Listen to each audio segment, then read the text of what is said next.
So this comment is not wrong, but it's also not right, because your other comment there tells us what you're doing. If you're new here, I'm Kelt. I've studied violent extremism for the last 18 years through the lens of human intelligence. I'll explain what's correct and what's wrong about this comment. When studying violent extremism, we do classify white supremacist, white nationalist, and white separatist as different, but in the same way that you would classify a Baptist or Presbyterian or a Catholic as different. So while a Baptist, a Presbyterian, and a Catholic would all have slight variations to their doctrine, ideology, and methodology, they would all fall under the umbrella of Christian. It's the same with white supremacists, white nationalists, and white separatists. They would all fall underneath the umbrella of white supremacy extremism. In research, we would break it down even further than that. Are they neo-Nazi, alt-right, alt-light, Klan, etc.? Then we can break it down even further. If they're neo-Nazi, are they a member of a group? If so, which group, or are they independent? We do this because their doctrine, ideology, and methodology will have slight variations depending on which of those categories they fall into, which would cause someone like me, when I'm researching or investigating, to change my methodologies.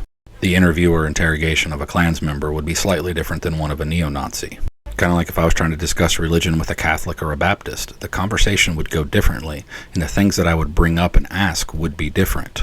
But overall, the things that I would talk about with a Catholic and a Baptist all come from the same source, the Bible. And that's how it is when you try to discuss the difference between white supremacists and white nationalists. While there's slight variations in their doctrine, ideology, and methodology, they overlap. They sit side by side with an overlay, because their beliefs, goals, and motivations all come from the same source. And that's what takes us into what this comment gets wrong. The difference between white supremacists, white nationalists, and white separatists matter when you're doing investigative and analytical work, but not in everyday conversation. If you're reading an academic paper, an investigative report, an interrogation report, or a news article, the wording does matter. The differences are minor enough that if you're having an everyday conversation talking with your buddies about what was in the news, or in the case of this video saying you don't like white supremacists or white nationalists using Norse symbolism, then it doesn't matter. And white nationalists know this. They know that terminology matters within analytical work and investigative work, but doesn't matter within casual conversation. So white nationalists push this messaging that they're nationalists, not supremacists. The goal is to make themselves distance from a white supremacist and appear better and more acceptable. They push this messaging that they're different than white supremacists, that they're not racist, they just want their own ethno-state.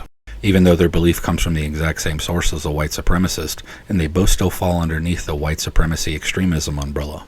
This message that they push that nationalists are different than supremacists is a part of their overall propaganda campaign that white nationalism is preservation, not hatred. Even though white nationalists view the simple existence of non-white people as being a threat to white preservation.